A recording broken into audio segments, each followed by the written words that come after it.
Good afternoon, Hinge friends. Thank you for joining us for this very important webinar today. I'm super excited to host our friend Nick Williams from Childcare Business Growth today to talk to us about enrollment building. What I like to say about enrollment building at the core is that it's more important today than ever. You guys have heard me say forever that if you don't have a healthy occupancy, nothing else works. And in this time of increasing salaries and trying to maintain some level of control over spending, we're never going to cost cut our way into financial health. We have to spend in a healthy way. And although tuition rates are the second most important thing, the first most important thing is a healthy level of occupancy. And I will kick it over to my friend Nick Williams, who has a lot of fabulous information to share. And we're just so grateful that Nick is joining us to talk to us about his work, what he's experiencing, and to give you guys some very valuable, concrete information. So thanks for being here, Nick. Hey, Kathy, it's a pleasure to be here. Hey, everyone, I hope you guys are having a super awesome day. So I'll take over if that's okay. If I can share my screen, that would be amazing. Okay, right. So let's get stuck in, everyone. I like to get lots of participation if I can when we go. So if you guys can go along with me, if I ask you to comment in the chat box, I'd really appreciate that. So we're going to talk specifically around best practices for enrollment. So first of all, some good news. I know there's a lot of doom and gloom that goes on in the industry, but there is some great news. If you look at the predictions for the industry is going to continue to grow quite rapidly over the next few years. And I just want to share that. It's a really good news to get started on. Oh, excuse me. Now, what's actually going on right now? Well, there are lots of obviously acquisitions going on in the industry. There are new types of owners coming in. There are people maybe looking at it from a business perspective. So there's lots of new things happening in the industry, lots of change right now. And one of the biggest challenges, though, can be as well, how do we actually stand out from the competition?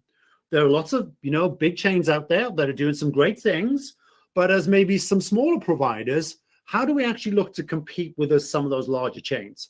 So one of the things I want to ask you, I'm just going to put the first poll in, if you guys don't mind. So Meredith, if you don't mind sharing with me, with everyone, the first poll question is around what are some of your biggest challenges around this right now? So hopefully we should be able to put that poll in the chat super quickly. That would be amazing. So you should find there's a poll question coming in. What are the biggest challenges that your business is facing around marketing? So hopefully you guys can see that question. And if you can answer that, I would really appreciate it. So hopefully you guys can see that on the screen. Meredith, let me know if everyone can see that. If you don't mind, I'd be super grateful. Okay, so you should see that poll come up. So we're going to run that in the background while we get stuck in. But one of the biggest challenges is ultimately how do we stand out in comparison to everyone else? So I can see a couple of people have put attracting new families, increasing enrollment, leveraging social media. Okay, so the main one right now is around how do we attract those families? Well, one of the biggest things I want to say to you is I want to dare you to be different. I want to dare you to be polarizing in comparison to trying to appeal to everyone. So what do I mean by that? Let's actually look into this, because think about this. Even when you go to an airport now, customer service is going away. There are less and less opportunities to have great customer service experiences. So not only is there an opportunity that we need to be polarizing, we also need to deliver exceptional customer service. And that might sound strange to apply to the childcare industry. But if you think about this, customer service is never, ever going to go away in our industry. In fact, it's probably going to get more because we have more and more touch points to those families. So what I'd love you to do in the chat box, I want you to put a 1 if you have families that are not your ideal customer right now. So in the chat, let me know, do you have any families that are not your ideal customer that sometimes can be a little bit more of a headache than you'd like? Laura Book has put 1. Laura, I really appreciate you. Jenna, awesome, lots of people. Now, I'm going to challenge you around this. And is this probably because we're generally trying to appeal to everyone? Oh, we're getting lots of 1s now. Okay. And the point I want to make to you guys is we need to have that ideal perfect customer in mind. Okay. And what I mean by that is super, super important that hopefully, if I can find my mouse again, there we go. Okay. When you look at this website, you already know the type of location or the type of center this is and the types of families they're looking to attract. So this is actually a very high-end private academy in Orlando that we work with. And immediately within a few seconds of seeing their marketing material, you know exactly who they're looking to attract. Let's make that comparison to the next one. This particular childcare business does 90% of their education outdoors. So, for example, the last thing I would want is a family to come to this center that doesn't want their children outside in the winter months. It's going to cause a lot of headaches for people. So the point I want to make to you here, the first takeaway I want is that whilst your website might look pretty, is it a direct reflection of the families you're looking to attract in your center? So I want you to give me a yes or a no in the comments. Do you feel your website and your marketing is a direct reflection of the service and the families you want to attract into your business? Melinda says yes. Appreciate you, Melinda. Thank you for that. So let me know yes or no if you feel that's the case. So a couple of people yes, a couple of people saying no. Siobhan, I appreciate you too saying that. That's awesome. Now, it might be obvious to you. The next question is it obvious to the families?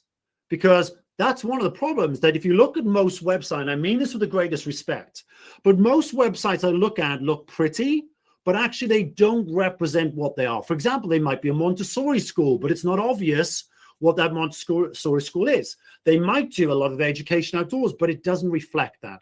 So that's the first takeaway I want you guys to be aware of. Now, when we look at marketing, before I play this super quick video, the same applies in terms of recruitment. I know we focus on enrollment, but the point I want to make here is that right now, most people are doing the same as everyone else and expecting to get different results. Here's a quick example I'm going to play for you guys. This is actually a website purely for staff recruitment. And I know we're talking about enrollment, but the same concept applies. Look at everything. Look at all the benefits that they get. Okay? These are just the benefits. This page goes on forever. Okay? All the different benefits that they're promoting to get new staff members on board. Okay? Gifts, breakfast, team events, sabbatical leave, 4-day work week, all these discounts that they have. It goes on and on and on. Okay? And the point I'm trying to make here, why is that relevant to enrollment? Because my point is that we need to put as much effort into also the staff side as the enrollment, but we need to stretch our hand and go that little bit further. So the point I'm making here, guys, is that I want you to take away and first of all, look at your site. And is it really different to what everyone else is doing out there? And is it a direct reflection of the families you're looking to attract? So let's move on. So one big thing I want you to take away, how many of you have videos on your website? Give me a yes or no in the comments. Do you have videos on your website? Okay. Because, yeah, Melinda's what I do. Okay. So think about this. The average American spends 90 minutes a day watching video. Okay. Now, the point I'm making here is that if I was to give you this as an example, which picture stands out the most to you? Is it the house? Is it the pig? Or is it the swimming pool? Give me one of those three: house, pool, or pig. Okay. Let me know in the comments. While you guys are doing that, the pool. Okay. The pig, swimming pool. So everyone's different. So my point is here, this is actually the same location. This is all from the same location. But from my perspective, this is actually a childcare center that has its own farm and it has its own swimming pool. So the point I would make is whenever someone lands on your website or they're browsing through social media, you only have a split second to grab their attention. So the point I'm making here is when you look at this, we need to make sure the great thing about video is it allows us to show information very, very quickly because people read less and less these days. It's a sad shame, but that's what happens. So we need to make sure that if we want people to get information, a 60 to 90-second video should explain everything you do, why you're different, and why a family should come to you over anyone else. So that's another key takeaway for you guys. Video is essential. So here are some examples of videos that we do with our clients, okay? We have promotion videos, we have family videos. Now, one of the things you'll notice as soon as you land on a video like this one here, this second one in, you know immediately, it tells you without you even playing the video, you can probably tell this is a family-run facility. So if we're looking to try and compete with maybe some of the bigger brands out there, one of the ways we can do that, again, be polarizing, we might want to position the fact that we're a family-run facility. And there'll be a percentage of the market out there that are looking specifically for family-run facilities. So video is vitally important, okay? Now, let's look at the fundamentals, because sometimes we forget about these, and it's really important. I'm going to whiz through them, but they are important to actually look at. Allocate time to market and sell your business. It sounds obvious, but you will not believe the amount of owners I speak to on a daily basis that do not go in and actually listen to phone calls, look at the stats, where inquiries coming from, okay? Craft your elevator pitch. What do your team members say about you? Okay, give your team frequently asked questions. I'll always remember, I went to see one particular childcare center, and I remember going to the actual center and asking them, can I park on the driveway?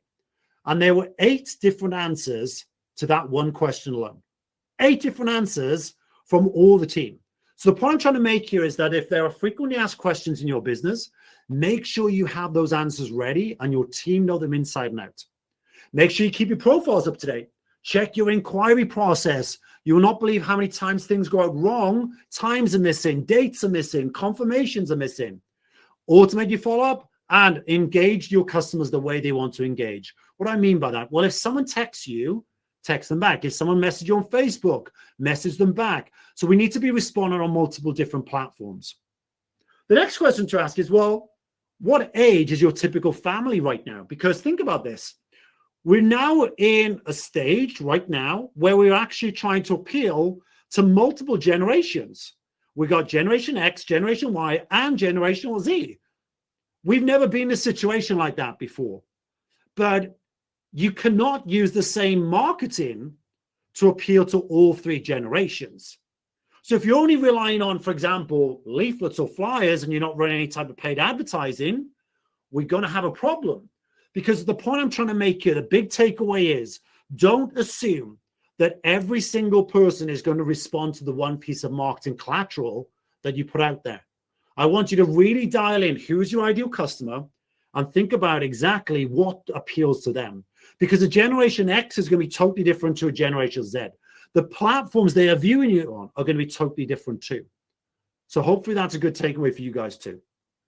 Then, of course, one of the great things about using paid advertising is that we can actually right now go in and specifically target exactly who we're looking to reach. How many of you are using some type of, whether you're using Google or Facebook paid advertising right now? Give me Google or both in the chat, or Facebook. Let me know. I'm just very, very curious to know what you guys are actually using to generate those inquiries into your business. Facebook, Google. So Melinda, okay. Alexandra's put both. Okay, awesome. Shannon, both. Okay, excellent. So again, now this is a big one that I see a lot as well. I'm just going to give you a little extra bonus nugget here. If you've only got spaces available for babies, or you only have spaces available for preschool, please don't waste your advertising budget putting ads out there to all age categories. It sounds obvious, but the amount of ad accounts that I go into on a daily basis that are running ads for all age groups, or they're targeting all ages, but they only have spaces for their preschool right now. So don't waste your advertising dollars trying to appeal to everyone when you've only got a limited age category available. Okay, next one. There are lots and lots of different types of platforms you can be advertising on.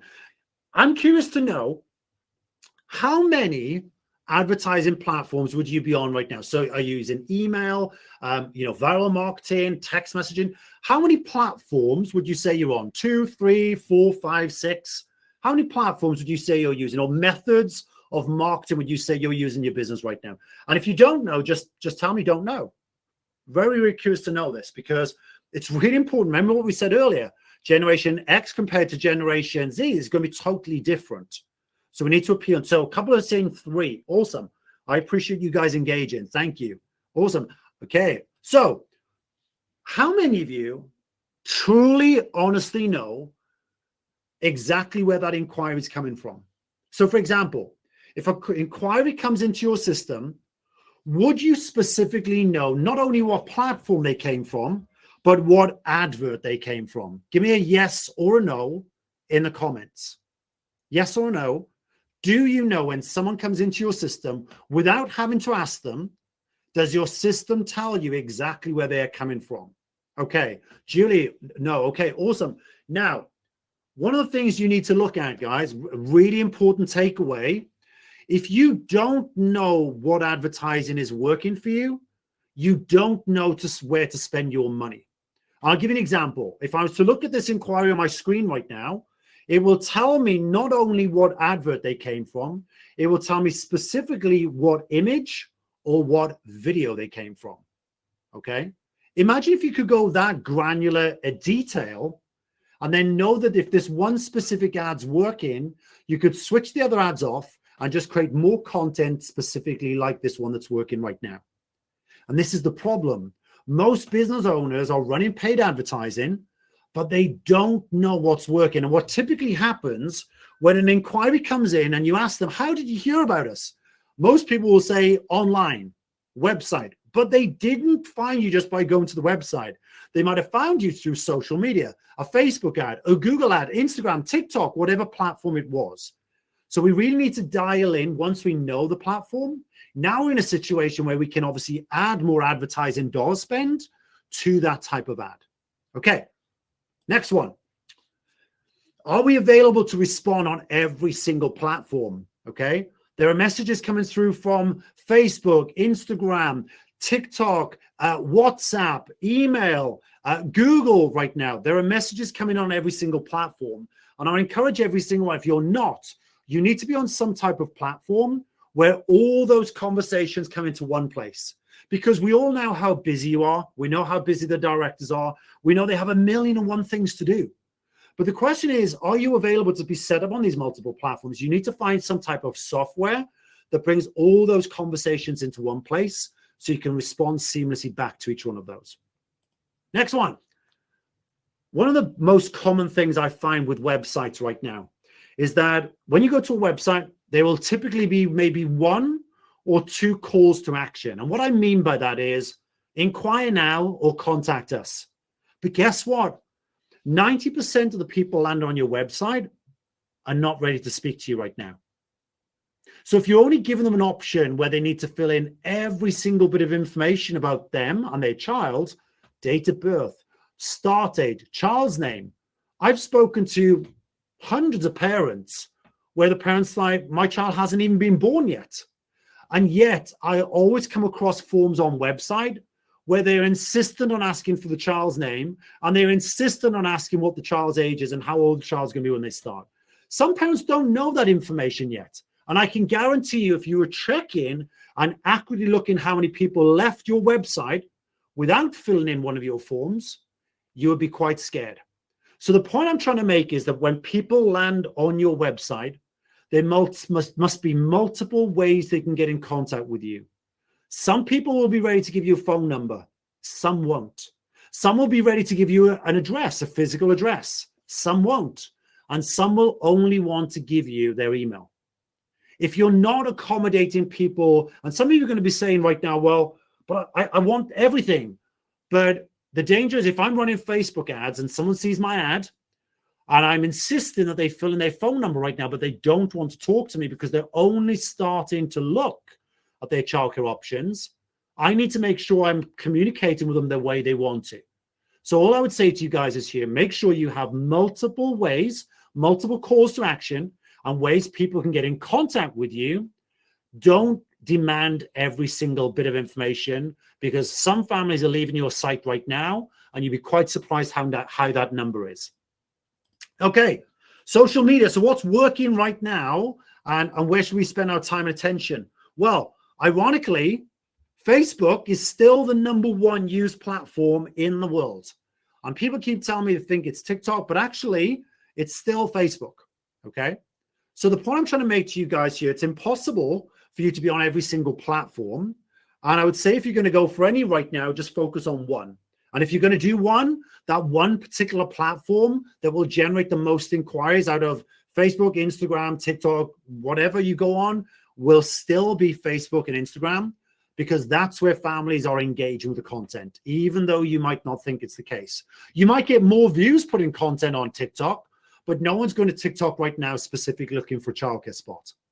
Okay. Okay. So next one, tips for what we should put out on social. Okay. Obviously we need to define our goals. Who are we looking to reach and where are they? What platforms are they on? What content do they want to see? We obviously need to plan the content. We need to optimize our bios. We need to run competitions. We need to encourage engagement. And we need to promote our audience, not you. So in other words, get your families on there, get your families interacting, get them to share photos too. Tap into communities and tribes. In other words, be vocal in communities. And of course, use video as a big piece of your marketing strategy. I want to share with you, here's a quick video. One of our clients, Shayna Isaac. Shayna's actually in this video giving her top 3 tips on how to get your child interested in reading. The point of this particular video is not only giving great value to her community, but she's specifically telling people that routine, all the children must be in by 8:45 in her location, because they believe routine is an integral part of the day. How many of you have right now families that come along to your center, but actually we're in a situation where maybe they don't come on time, they don't abide by the schedule of the day. So as if you create content like this, not only do you provide value, you get positioned as the local expert in what you do, but it also helps you attract more of those ideal families and push away those families that aren't necessarily your ideal families. Okay, moving on. Trending videos. Every month, we will go to our community, all our Broodroom clients, and we will send out all the latest trending videos. How many of you keep a close eye on all the trending videos right now that are going on different platforms like TikTok? Give me a yes or a no in the comments if you don't mind. I'd really appreciate it, just to see you guys are still with me. Okay, yes or no, are you actually monitoring? Yeah, quite a few of you. Good. Okay, Melinda, no, I appreciate you. So again, I just want to encourage you guys, you should be looking at what's going on right now. What videos are trending? Some of you, I'm sure, should have seen this video, but the graduation video where they jump over the camera and they have all their outfits on. The other side, they have their graduation gowns on. That's a really high trending video right now. There's some great video trends out there. Now, I'm not necessarily saying that these videos are going to get more enrollments in your center, but what they will do is they will be fun for some of your staff to engage with, okay? And it's bringing another element to the workplace. I know some of you will say your staff is stretched. I get that. But believe me, they would enjoy doing some of these videos. So I want to encourage you guys that you should be always constantly monitoring. Once a month, someone should be looking at what videos are trending right now and how could they create their own version of that trending video. Next one. There are 2 types of content to put out on social. We have our existing community, which is our existing families, and we want to get more people to like and follow our page. So the point I want to make here, guys, for our existing community, we want to showcase things we do on a day-to-day basis. We want to give parents shout-outs and children shout-outs. We want to celebrate important milestones. We want to encourage user-generated content, so UGC, user-generated content, so photos, videos. Celebrate your team in the local community. But this is what happens. This is where people get social wrong. They only focus on this and they wonder why they're not growing their following online. And the reason why is because they are only focused on content that's relevant for their existing families.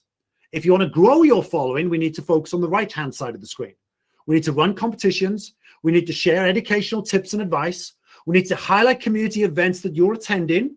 And we need to share valuable resource information. And why not even host live Q&As too? Some great ways to get more people to follow you. And guess what? It's really important. Most people aren't doing this right now. So this is a really great way that you can stand out and provide value to your local community. One of our clients is on average right now, they have received now over 1 million views on their social media because of the content they're putting out and providing value. They're providing education. How many of you guys would like to have over 1 million views on your social content? I'm sure quite a few of you. Okay, so plan out your content. Okay, allocate 1 team member in your department. Give them maybe a slight raise to manage some of your content too. Plan it out. Get it ready in advance. Obviously, things like Father's Day is coming up. You don't want to be doing these things last minute. There are some great viral videos out there right now around Father's Day. need to jump on it, get on it before the weekend. Okay, influencer marketing. And I'm not talking about big celebrities. There are people out there right now where you can use local families who are very small influencers in your local area that have huge followings. And guess what? They're all partnered. They're all followed by mums and dads who are from your local area. So I'm not talking about huge celebrities. There are plenty of local influencers you can tap into that can come in and do a review of your facilities. Super simple, very, very easy to set up. Next one. Know what works. So we're going to run really quickly. We're going to run the next poll. There's a poll I'm going to ask you guys, and we're going to open up what's working most effectively for you guys right now. Okay. What's working most effectively? Is it word of mouth? Is it online advertising? Is it hosting events? Is it email marketing? Or is it drive-by roadside signage? I'd love to get your feedback if you don't mind. Let me know in the comments what's working well. Is it more organic marketing, so free, or is it more the paid advertising?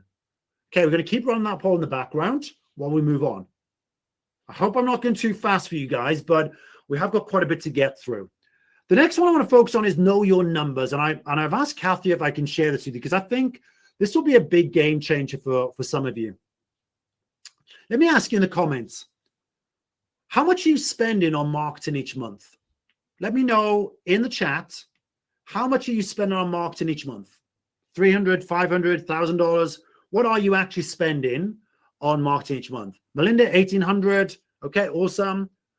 Anyone else willing to share their numbers? Really appreciate it.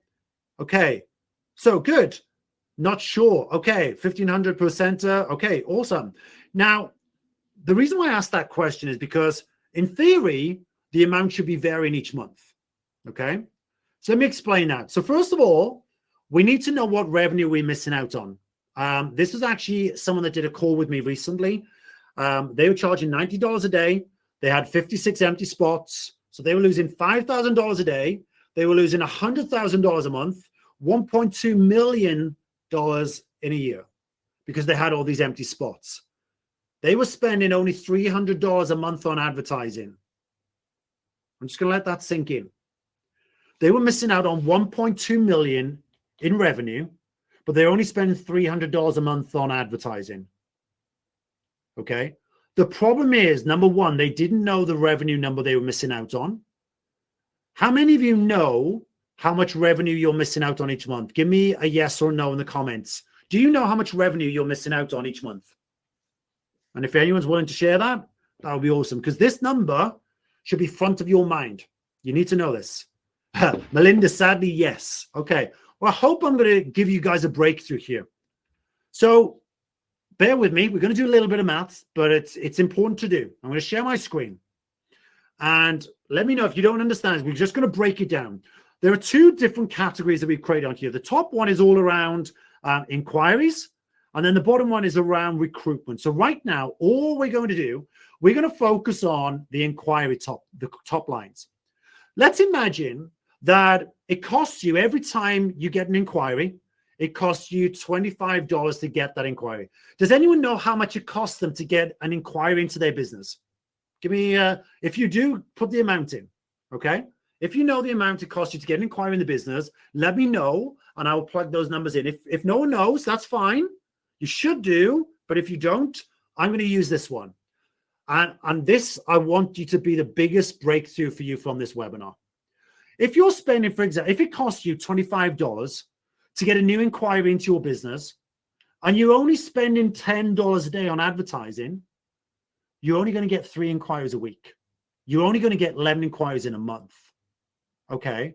Well, if only out of that 11 inquiries, 50% of those turn up for a tour, that means on average, I'm only going to get between 5 to 6 inquiries at tours. And if out of those tours, let's imagine it's 50% convert, that means in enrollments, I'm only going to get roughly 2 to 3 enrollments in a month with a $300 ad budget. Now, for example, if I know that actually it cost me $25 a lead and I was spending $25, now I know I'm going to get 7 inquiries a week, 28 a month, and I now know I should be getting around 7 enrollments a month. The other point that I want to make to you guys is this, Because if I know my numbers, I know what my conversion rates are, I know what my percentages are, I know, or I should know, what it costs me to acquire a customer.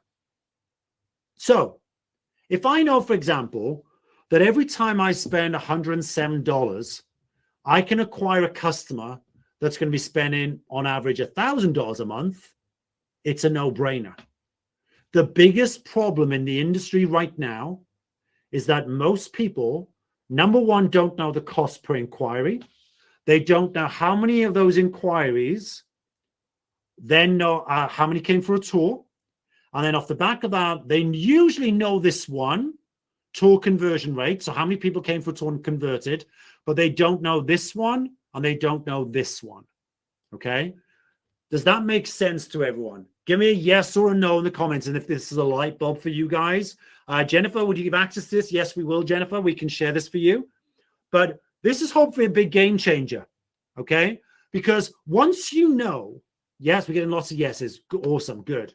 Once you know the cost to acquire a customer and you keep an eye on that cost, it becomes relatively easy. Now we just need to stand out from the competition.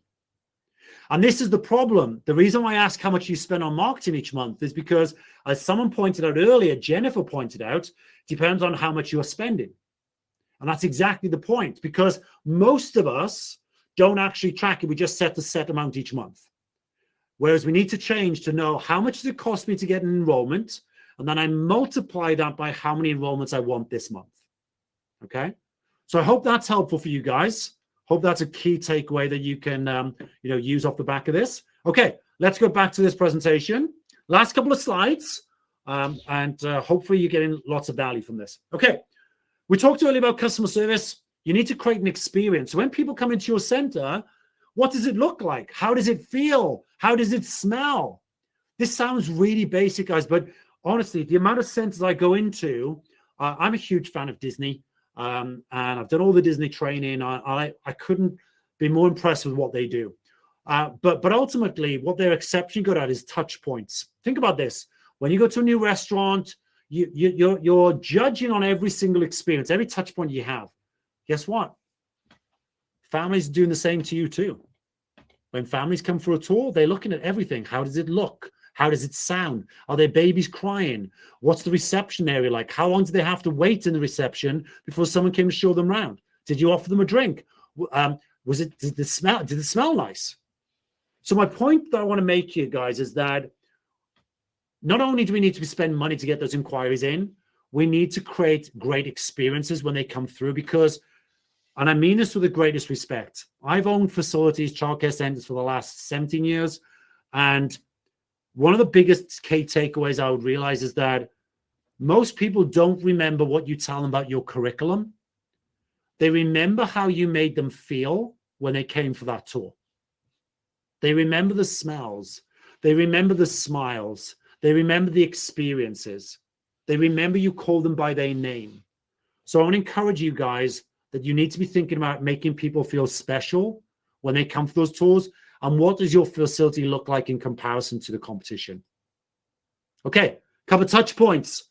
Really important before you do a tour that actually we find out what the parents looking for. What's the child's name?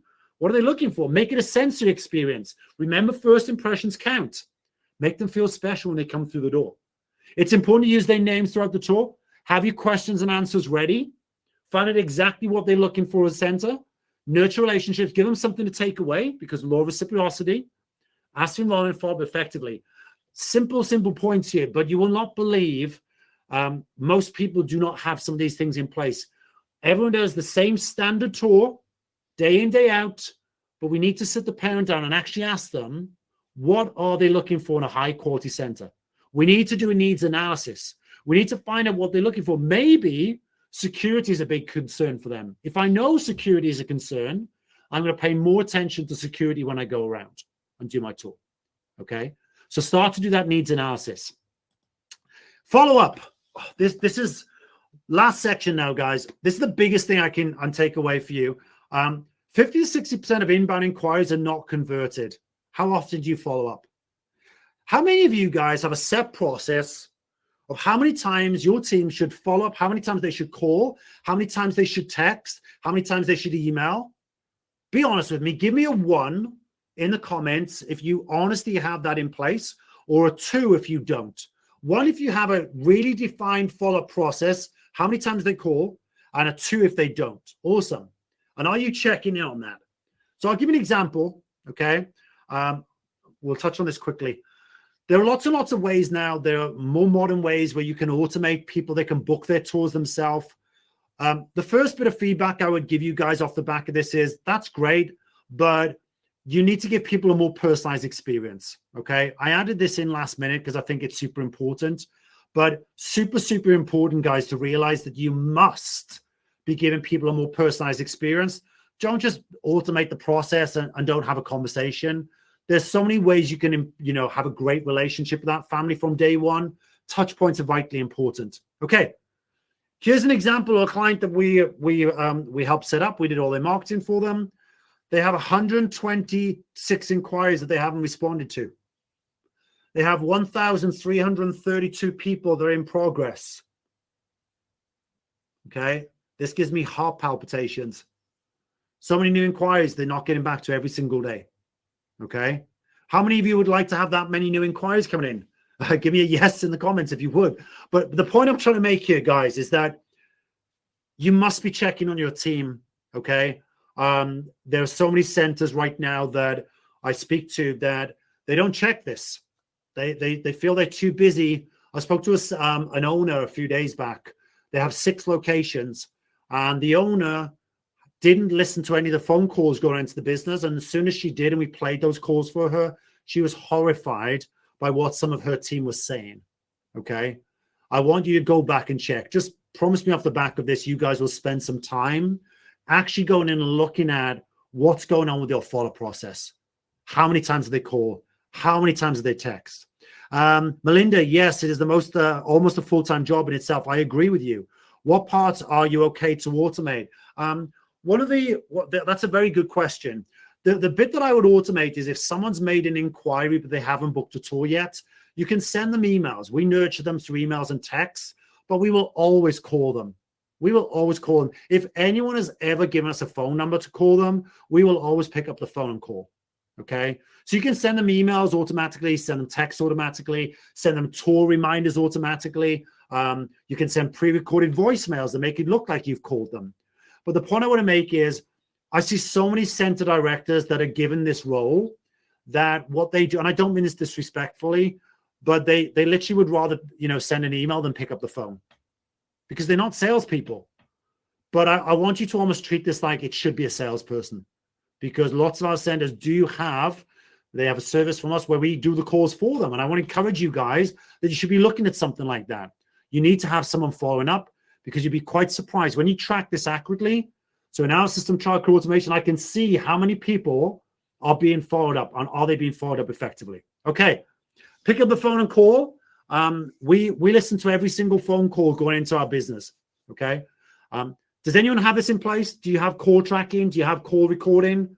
Do you actually listen to your calls? Give me a yes or a no. I'm just curious. Melinda, yes. Awesome, Melinda, you're on it. Good job. Jenna, yes, good. Okay. Go in and listen to them, guys. If you don't, please put this in place. You'll be quite surprised about the quality of those calls. Okay. Start to wrap up. We talked about the importance of obviously being communicating on multiple platforms. Here's an actual account that we manage where you'll see, look how many different conversations there are. There are messages coming in from email, Instagram, text messages, Facebook Messenger, phone call, everything. You need to have a system where this is all managed in one place, because otherwise it's just not going to be controllable. Okay. Not everyone wants to pick up the phone. Some people want text, some people want voicemail, some people want Facebook Messenger. You need to be available on all platforms. Okay. Quick summary. I hope I'm doing okay for time. Implement the fundamentals. Make it easy for parents to inquire and communicate. Position yourself as a local expert. Don't be afraid to be polarizing. Okay. Make sure you know your why and your ideal customer. Regular video content to engage your audience. Make sure you do an effective follow-up. And of course, there is a cost to acquire a customer. Once you know the cost to acquire a customer, it's a totally different game changer for you guys. I promise you, it will have a huge impact on your business. So we just got a question from Jennifer. Which platforms are best for call recording? It depends, Jennifer. It depends what CRM system you're using. So the one we have, which is our platform, Childcare Automation, we record everything. But quick point, if you're recording calls, you should be texting from that same number as well, okay? The last thing you want to do is text off one phone number and then have parents call, or you're calling off a different number. You must make sure that it's all done through the same number so parents know what to call you on, okay? Hopefully that helps. Okay, Kathy, hope that's good. Is there any questions we've got coming in? Hey, fantastic information, Nick. I love about you that you have a talent for covering a lot of stuff in a short amount of time. I actually have a question, but I also want to not forget to tell our guests here that you will be joining us as a shift speaker again this year. And you were so popular last year with your AI content that in a breakout session that we're going to bring you to main stage this year. So thank you. I'm happy about that, and happy for you guys to be able to get more exposure to Nick. So Nick, this is a little bit of a selfish question. Before I ask my question, you guys feel free to put your questions in the Q&A. We have a little less than 15 minutes, and Nick and I are happy to hang out with you guys as long as you have questions. But here's the big question that occurred to me, and it's mainly because I'm experiencing the same thing myself as a business owner. That I coach people on their financial processes. So if I talk to people about their financial processes, they're generally not CPAs, they're not accountants, they're not even bookkeepers, but they're navigating a business and they're trying to figure out where is the boundary between these things I can do and these things I need to outsource and get information back on so I can plan and strategize. So my question to you is, Hinge has some very awesome development team members. I'm not sure anyone specifically trained in SEO marketing and all of these concepts. If you were to get the question from somebody like me that said, as a business owner, where's the logical boundary between, as a business owner, you can easily set up and manage these things yourself. However, there's some specialty items when you get into your acronyms and, fancy words, I get a little bit lost. But here are some items that you might want to consider outsourcing to a specialist. Is that an easy question? Yeah, I think one of the biggest mistakes I see with people, number one, if we would start at the beginning for anyone on this call, you must know exactly where your inquiries are coming from. And there's a couple of different ways to do that. Obviously, if you've got a CRM system, most of those will tell you. But if you don't, we just need to ask people. So the first thing I want to say to you guys is here, part of your telephone script when someone calls in, you should always ask those families, where are the inquiries coming from? How did you hear about us? Really dig deep. Don't just accept the fact it came from a website. But from my perspective, what I see, Kathy, a lot is that we set this budget around, I'm going to spend $500 a month on paid advertising. But what we don't truly know is, well, right now I'm missing out on this much revenue. Might be missing out, the example I gave was missing out on 1.2 million, 100,000 a month right now, because they didn't know their numbers. So the point I would make to you guys is here, if there are basic things you can do like video. If you're going to embrace anything, start to position yourself as a local expert and just create video content, because it's very, very easy for you to do. You can have a team member that you can pay, an extra couple of hours to each week that will easily be able to use platforms like CapCut and all these basic editing tools. You can even edit on platforms like TikTok. So there are simple things you can do in-house where you can create video content and position yourself as a local expert. If you're going to go down the path of those things like paid advertising, I would generally recommend you don't try and do that yourself, because you can waste thousands and thousands of dollars. I've seen people just boost posts and they spend thousands of dollars on it and they have no idea whether it's worked for them or not. So control your variables. What I mean by that is Video content, super easy to create. Okay, social media posts are super easy to create. Asking families how did they hear about you is super easy to track. But when you get into any type of paid advertising and really knowing if that's working for you or not, you need to be starting at that point to look to outsource it. I love that's such a simple way to think about it, really. What skills do we have that we can do in-house without a huge expense? But when we get to the point where we allocate expense, we need to know that it's with a specialist who has information. Another thing I've been frustrated with in the past is getting the information back to show me the success of the investment that I was making. So that's another thing that I think I really like what you talk about, that we really need to know where the inquiries are coming from. Where's the success coming from once we invest? 100%. Right. And it's great because I could tell you accurately every single inquiry that comes into our business. I not only know what platform they came from, I know what image or video they came from. Wow. Okay. That sounds powerful. Let's take a question from Laura, a little switch. How frequently should you recheck the cost per sale? It seems the cost per sale is different at a lower occupancy than a higher occupancy. Can you comment on that? Yeah, obviously, because supply and demand comes in there. It depends on what your team is saying to those families. If you're at a center, for example, where you're 95% full and families know that you're full and there's a high demand for your center, people want what they can't have. But if they go into a center, for example, that's got much lower occupancy and we're kind of saying it, we're not saying, hey, we have tons of availability right now.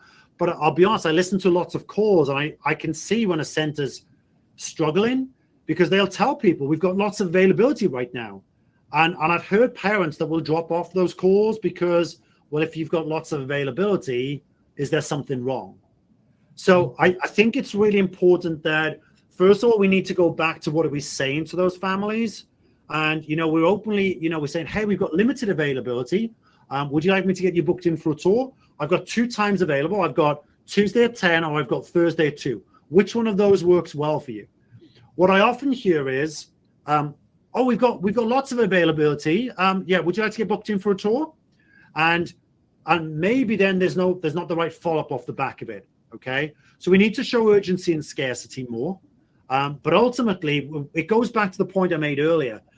The first thing to track is, which will always be the same, is the cost to get an inquiry into the business. Do you remember the spreadsheet? I don't know if Meredith can let me share my screen one last time. I've got it on the screen right now. Thanks, Meredith. I appreciate it. Thank you. So it goes back to this number at the start.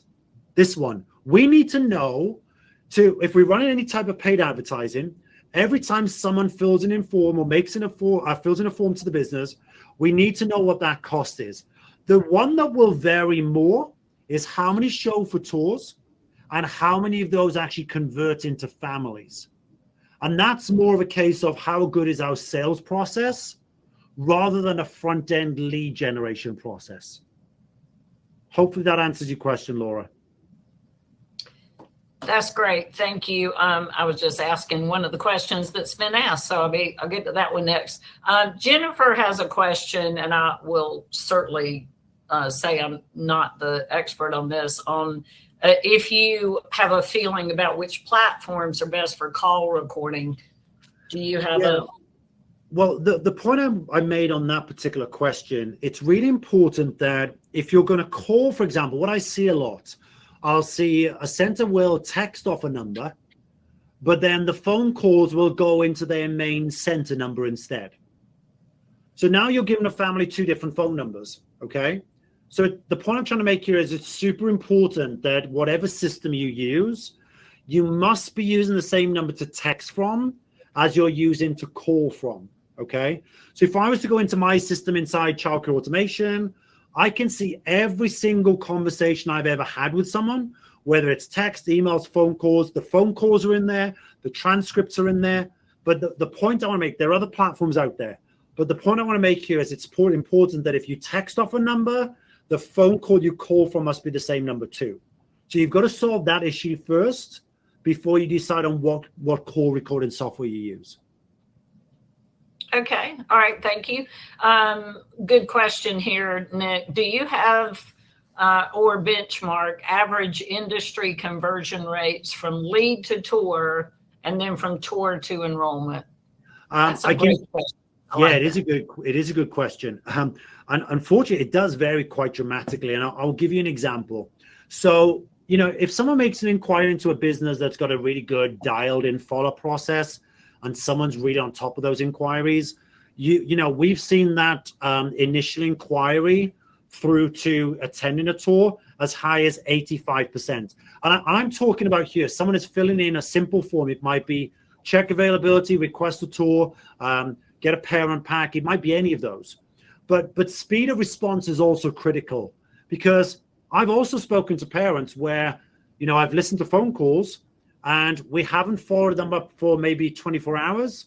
And the parent has already gone elsewhere and signed up to another location. So the point I want to make here is that it's so important that we really shorten the process of the speed from initial inquiry to actually picking up the phone and having a conversation with someone. You can get that as high as 85%. Okay. The other one is the next one. I often hear people say, well, every time someone comes for a tour, they sign up. That might be the case.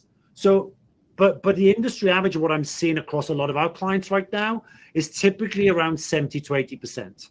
Okay. Sometimes it's because it was the wrong type of family. Sometimes it was that they didn't have the right availability for that particular age group. But the biggest gap is from initial inquiry to actually getting that person to attend a tour. And that's typically because of the longer it is because of people don't respond quick enough to those families, and they text them or they email rather than picking up the phone and having a conversation.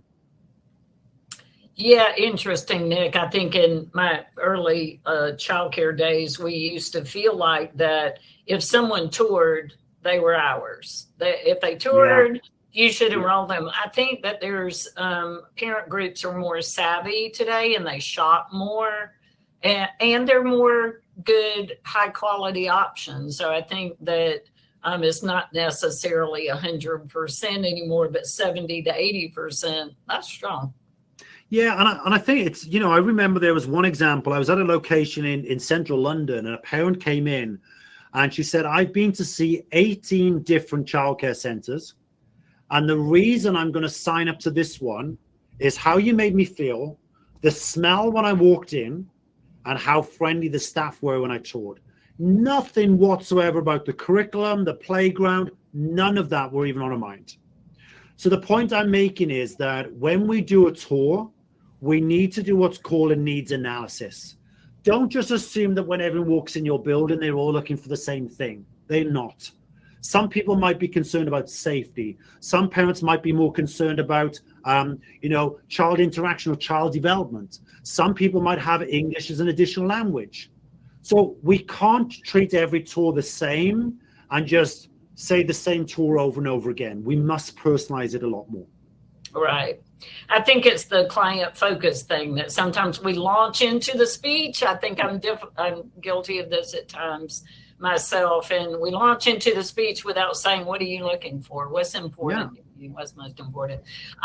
We are right at time, and I want to please ask everyone to complete the survey over to the right-hand side of your bar. We've got a couple of other really good questions, and I hope that you will save those and that you will be at Shift. You will join Nick and us and the Hinge team. And Nick, if people have further questions, how can they reach out to you? Yeah, the best way is to go to childcarebusinessgrowth.com, and you'll find lots of different ways you can get in contact with us over on that platform. Okay. As you guys can see, Nick is not located around here, but it doesn't matter anymore. We can be anywhere and do any kind of work. And we appreciate the effort that you're going to make to physically be in Santa Barbara with us, Nick. So looking forward to it, Kathy. Yeah, looking forward to it. Thanks so much for your time today. And that was great. I'm sure that our guests really enjoyed it. I certainly did. And we're looking forward to hearing more from you, Nick. Thanks, Kathy. Thanks, everyone. Have a great day, everyone. Take care.